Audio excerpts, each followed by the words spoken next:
Hi, I'm Dr. Pharris. I'm an epidemiologist, a medical doctor, and I've been a regional medical director for a COVID testing company. I've been dealing with COVID since the beginning, so that's almost 2 years now. I wanted to share some insight about COVID, specifically with respect to the testing component. First of all, what is COVID-19? That's actually the name of the pandemic itself that's caused by the virus, which we call SARS-CoV-2. SARS stands for Severe Acute Respiratory Syndrome -coronavirus 2. Now, we've known about coronaviruses for a long time. SARS-CoV-1 was back in 2002 to 2004. That had an official 774 deaths versus now at the 2-year mark, we're looking at over 5 million deaths. Coronavirus, the name actually comes from Latin. Corona means crown. So when you look at coronavirus under a microscope, you see all the spike proteins that are on the outside of the viral membrane, viral envelope, if you will, and they look almost like a crown. So that's where we get the name from.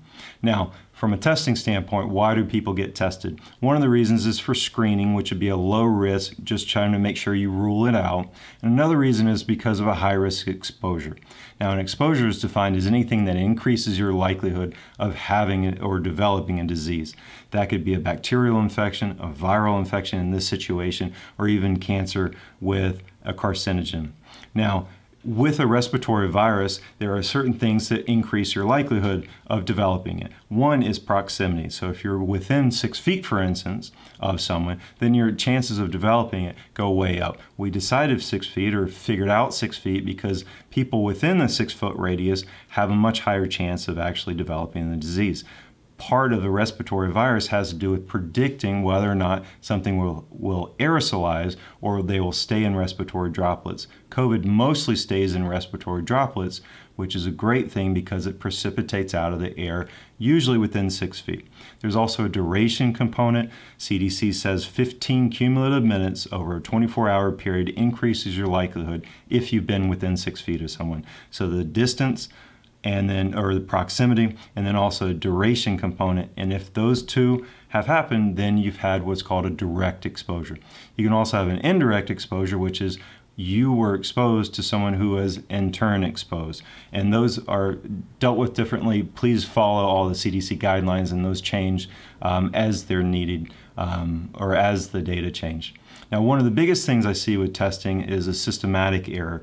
People at home do not necessarily do the swab correctly. They don't necessarily do the correct timing for the testing. But when you go to a medical facility, you should be able to assume that it's being done correctly. The swab is done correctly and the timing's done correctly. The actual timing of when you get tested is something I see messed up every single day. The timing has to do with the incubation period. So if you have a known exposure, you have to wait a certain amount of time before we can reliably rule you out for disease. For instance, in the beginning, we needed about 5 days before we could say, you know what, you did not catch COVID from that known exposure. Then with the Delta variant, it actually went down a little bit because it peaked early. So we could catch it as early as about 3 to 4 days. Now, as I'm shooting this video in late December 2021, the Omicron variant looks like it'll probably be a relatively early variant too. We just don't know yet. So we have to say, wait 5 to 7 days, which is current evidence on the CDC website. Just, of course, always stay up to date on the timing per the CDC. Now, what are your options for tests?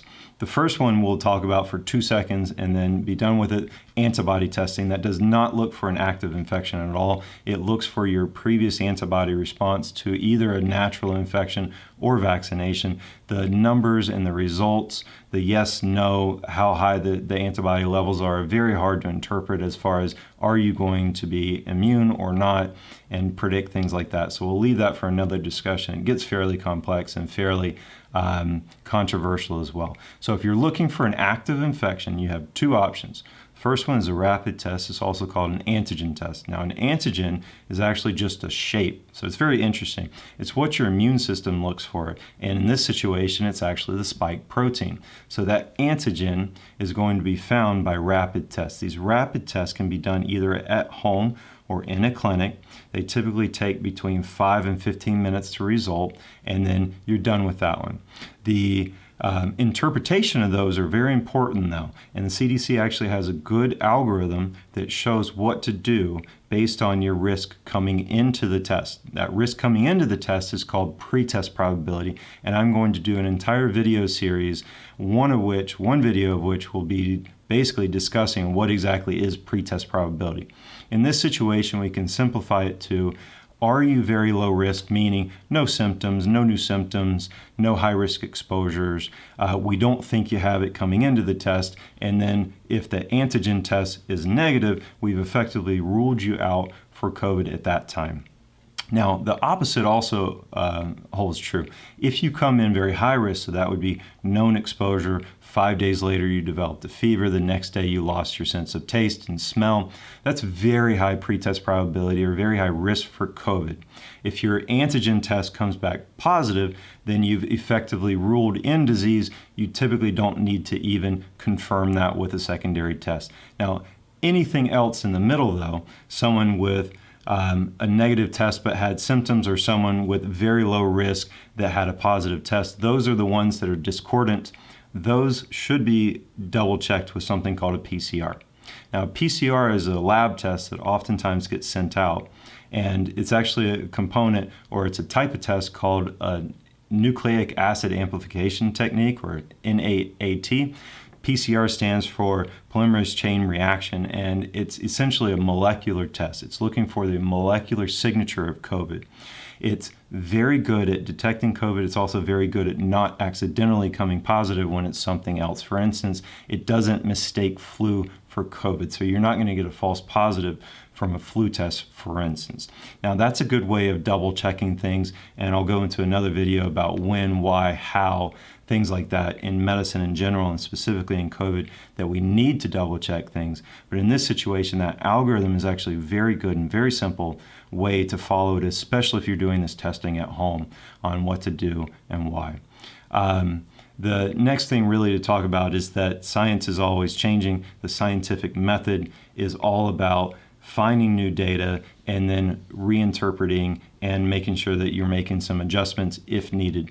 Please understand that's how science and medicine is acting right now. And if you see changes in mask mandates, or you see changes in any of the other recommendations, as long as you know who they're coming from, and they're not coming from some reporter somewhere, but they're actually coming from correct medical professionals and scientists, just understand that we are reacting to how the actual natural selection and evolution of this virus is occurring. And that's something to actually embrace, not consider something that is going back on our word or anything like that. That's scientific method. Now, I'll give you some resources for the CDC website. They've got lots of information on what to do, when to do, how long to quarantine, how to quarantine, when to test, things like that, that are always changing as needed, again, as needed, and that way you can always stay up to date on the timing and the current recommendations.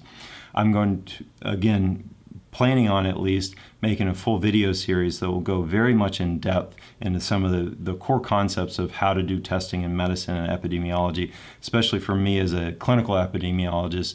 I see it every day in my practice, and I'd like to share a lot. I've got a lot of insight into how it's gone in the last little bit. I'll break up that series because it will be pretty in depth.